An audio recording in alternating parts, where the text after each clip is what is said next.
Hello, my name is Emma Christine, a 44-year-old housewife who found herself navigating a tumultuous chapter after 32 years of marriage to my husband, Larry.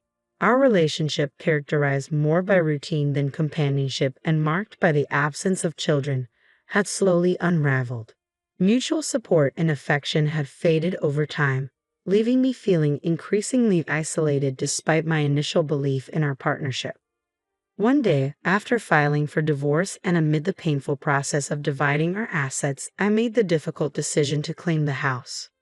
Larry, however, didn't contest my choice. Without a word, he abruptly left my hospital room, where I was battling cancer. His indifference to my pleas for him to stay or even engage in a meaningful conversation underscored the deep rift between us. Feeling abandoned during such a vulnerable time, I was engulfed by loneliness. Yet as I faced my illness, the resentment and pain that had lingered in my heart began to dissipate. My love for Larry seemed to evaporate, replaced by a stark awareness of his selfishness and lack of support. Realizing that he deserved some form of retribution for his actions, I began to quietly plot my revenge. Over the years, I had endured his demands and indifference, even as my health declined. Larry expected me to fulfill my duties as a housewife, prioritizing his leisure while never offering a helping hand. This disregard became even more apparent as I sensed a distinct change in my health that felt unlike anything I had experienced before. My story of a marriage devoid of joy and empathy highlights my growing awareness and determination to seek justice for myself. Despite my initial dreams of a supportive partnership, the reality had proven quite the opposite. Larry often insisted that I had no reason to complain about my role. This realization, along with my decision to address my situation, marked a poignant turning point in my life. I immediately reached out to my father, who accompanied me to the hospital after my cancer diagnosis. Thankfully, it was caught early, and the doctor was optimistic, encouraging me to start treatment right away. Eager to confront the illness head-on, I asked my father to pack only the essentials from home while I quickly navigated the hospital admission process. Unable to see Larry that day due to his work commitments, I sent him a brief message informing him of my diagnosis and that I was being hospitalized for immediate treatment. As I grappled with the anxiety of an uncertain future, thoughts of Larry inevitably crept into my mind.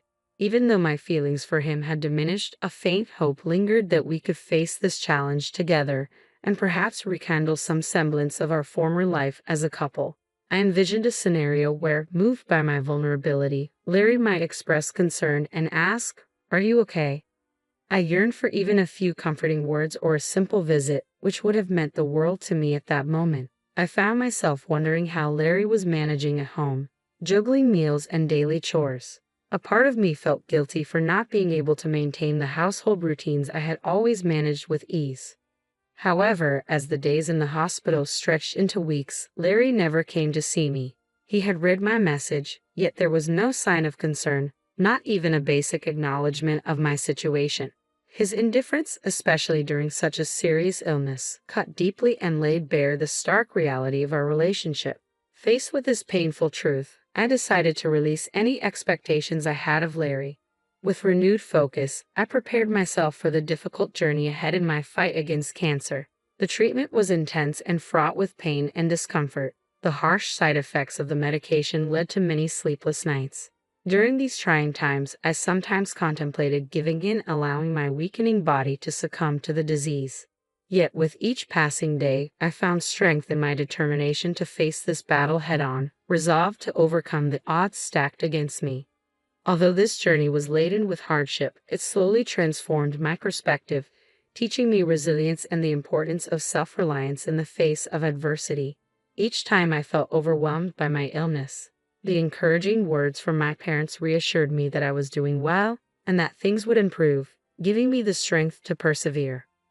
Then, on a day when I felt particularly weak, lying in bed and staring blankly at the ceiling, the door to my room swung open unexpectedly. It wasn't a scheduled visit day for my parents, and I was curious about who it could be. As I turned my head, the identity of my visitor became clear. It was Larry. I wondered if Larry had come out of genuine concern for my condition as he looked at my gaunt face and hollow cheeks. A whirlwind of emotions left me speechless. I feared that seeing me like this would only deepen his disdain. Without a hint of empathy, Larry settled into a chair beside my bed, stared at me, and laughed. So, this is how bad one can look with cancer, huh? You don't even look like a woman anymore. His words struck me like a punch, draining the color from my face. Such cruelty was completely inappropriate, especially for someone battling cancer. I wished he would stop talking, but Larry, oblivious to my feelings, pressed on with even more devastating comments. Ever since you've been hospitalized and not at home, every day has felt like heaven.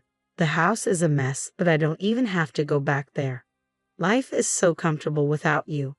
His merciless words reopened old wounds, leaving me bewildered at the complete absence of concern in his voice. I wanted to rebuke him sharply, but my weakened body held me back, leaving me to silently endure his harsh tirade. I stared at him with a vacant gaze, and noticing my expression, he laughed mockingly. Then, as if to add insult to injury, he casually mentioned, "Oh, by the way, I have already filed the divorce papers. I'll be taking the house, and as for the property division, you hardly have any right to refuse." My vision blurred, and the room seemed to spin around me. The emotional and physical toll of my illness, combined with Larry's heartless comments, felt overwhelming. Yet it was in that moment that my resolve began to crystallize. I was determined to recover and reclaim my life from the shadows of his cruelty. Larry had filed for divorce without even discussing it with me, leaving me in shock.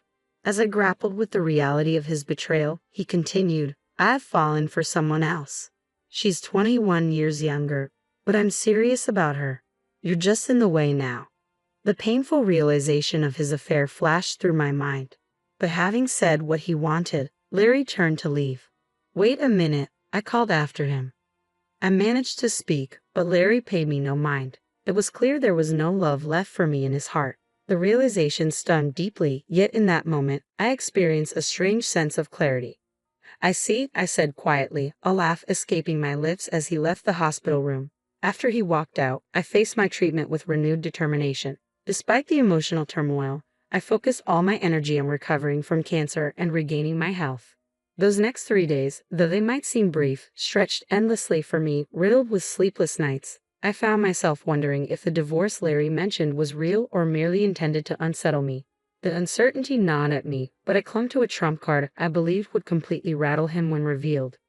As expected, Larry began to call. Thinking it inappropriate to answer in the hospital, I ignored his persistent calls, even when my phone was on silent. Finally, irritation got the better of me, and I texted him, "I'm in a hospital room, and it's inconvenient to have my phone ringing, so please don't call." After that, the calls stopped, but the texts began. "Please let me talk to you just once. I was wrong about everything. I'll apologize properly." His words felt more like a defensive strategy than genuine remorse. It seemed that Larry, realizing the gravity of his situation and the impact of his actions, had resorted to messaging after I didn't answer his calls. All his pleas felt driven by a sudden fear of consequences rather than a true change of heart. Larry's incessant messages pushed me to a breaking point. When he texted, "Why did you accept the divorce so easily? Can I come over now?" I felt at my limit. Facing him while battling my illness promised nothing but more pain, yet refusing him seemed likely to lead to an endless cycle of calls. Reluctantly, I found myself weighing my options. I replied, "Do as you like." My plan for retribution was about to unfold. Larry, who had unjustly divorced me without my consent, was about to face the consequences of his actions. I had eagerly anticipated the moment I could plunge him into deep despair. "What the hell is this all about?" Larry burst into the room, his voice loud and tinged with panic. To anyone else, his reaction might have seemed excessive, but given the circumstances, his agitation was understandable. I had kept a critical secret from him, and now the decisive moment had arrived. "I had no idea you had assets worth $155 million. Why didn't you tell me?" he demanded, his eyes wide as he placed my passbook on the desk, clearly displaying a balance of over $15 million. "I never mentioned it because you never asked," I responded calmly. "How could I imagine a housewife like you having so much money? If I had known, I wouldn't have divorced you," he continued, his tone shifting from surprise to regret. "That's not my problem. It's your fault for not asking and for divorcing me without proper discussion," I countered, shutting down his baseless excuses. Despite his domineering behavior and the unilateral decision to end our marriage, Larry's selfishness didn't waver upon discovering my assets. "Why didn't you tell me? I wouldn't have divorced you if I'd known," he repeated almost to himself. The truth was, I had built this fortune of over $15 million through savvy investments, a hobby I had taken up to occupy my mind. My parents had suggested I try investing. Our family life had been comfortable even on Larry's salary alone, but I yearned for something that would engage my intellect. Now, the revelation of this hidden wealth was poised to turn Larry's world upside down, highlighting the value he had overlooked in me for so many years. I had always wanted to contribute to our finances in some way, and my father, knowledgeable about investments, had eagerly taught me the ropes. When I first showed interest in investing under my father's guidance, I hoped to make even a small profit. I made my first investment 6 years ago and quickly improved, becoming capable of earning significant amounts through my ventures. Even my father was surprised by my success, often remarking, "I never expected you to grow this much."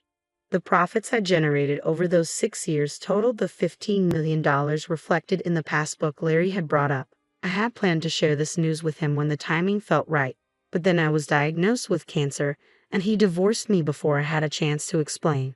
I never intended to keep this wealth a secret forever. Once I overcame my battle with cancer and returned to a normal life, I hoped to share the news of my $15 million with Larry, believing it could enhance our life together.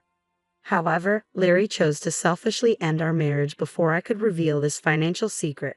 Now that we were essentially strangers, it felt strange to disclose this to him. Given our circumstances, it seemed increasingly likely that the entire $15 million belonged to me alone.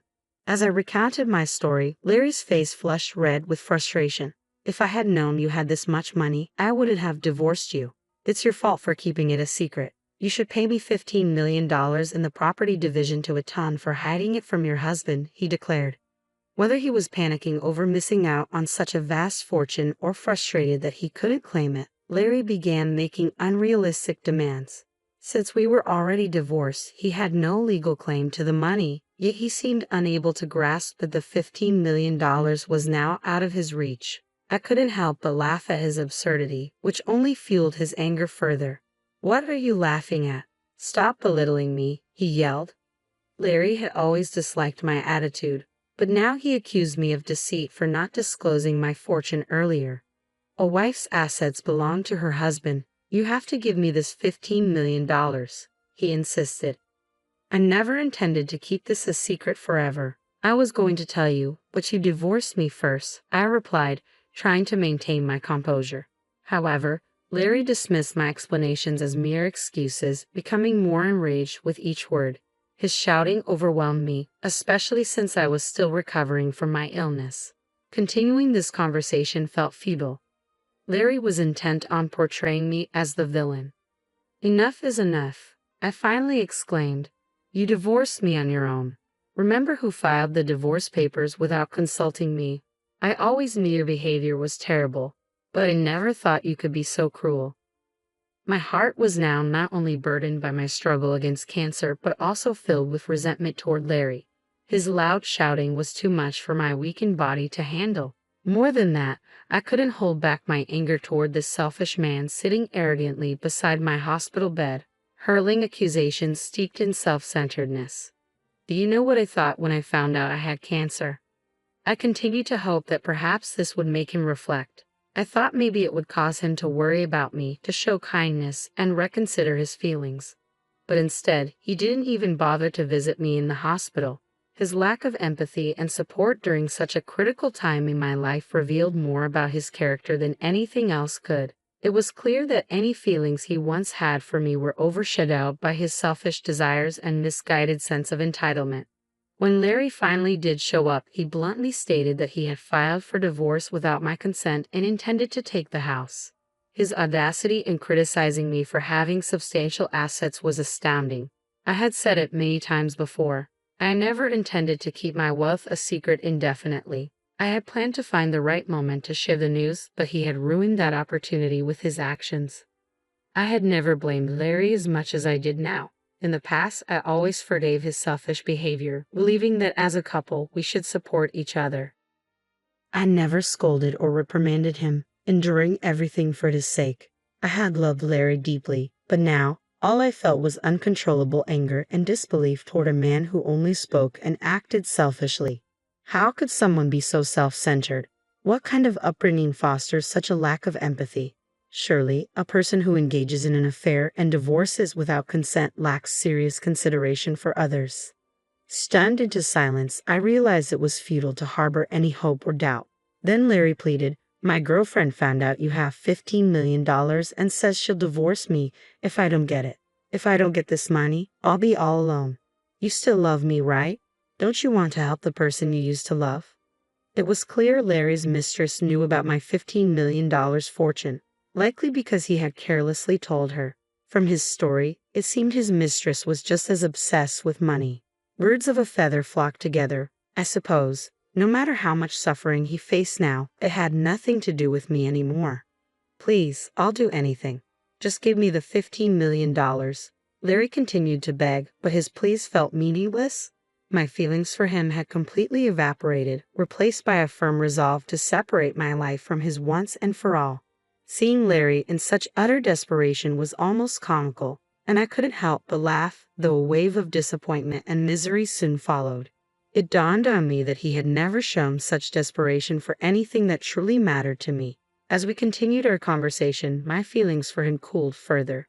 I realized that any more interaction with this man, who had become so distasteful to me, could not possibly lead to happiness. I felt foolish for ever hoping he would show up with kind words during my illness, yet he remained completely oblivious to my feelings. "Please, I'm begging you. Help me," he pleaded. I found I could no longer stand to hear his voice. "Please leave now," I said firmly. His desperate look and continued pleas were nothing more than noise to me, an unwelcome disturbance. I pressed the nurse call button, explained the situation, and asked for assistance in removing Larry from the room. A security guard arrived promptly and escorted him out forcibly. "Please listen to me. I need you," Larry shouted until he was out of earshot, but I no longer took any of his words to heart. Larry tried to visit many times afterward, but the nurses, aware of the situation, never allowed him near my room again. I later learned from a friend that unable to secure the $15 million, Larry had disappointed his mistress, and she quickly left him. Now he was alone. Meanwhile, I faced my cancer with steadfast determination and eventually celebrated my recovery and discharge from the hospital. The relief and newfound energy from overcoming such a daunting challenge were more precious than anything I could have imagined. Now, I am enjoying a peaceful and relaxed life, thoughtfully managing the wealth I accumulated through my investments, far removed from the turmoil of my past with Larry.